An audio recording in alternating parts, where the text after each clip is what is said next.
on that point, my mum is in a residential care home in England, and as part of the welfare state or the NHS system in the UK, if your savings and your income is below X, you get subsidised for the residential care, and mum's financial situation qualifies her for that residential care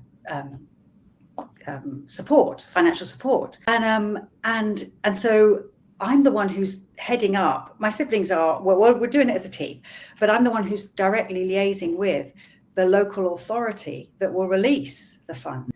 And this has been a process that's been going on for maybe almost a year. And at the beginning of that year, I had this aggressive manner about myself. I was being that they weren't going to release the money, so I need to go in and just fight for it. And then a couple of months into it, just like with my legs and my body perspective, I had this realization that, hang on a minute, Mel, you're going to war. You're not waiting for the war to be declared. You're actually the initiator here.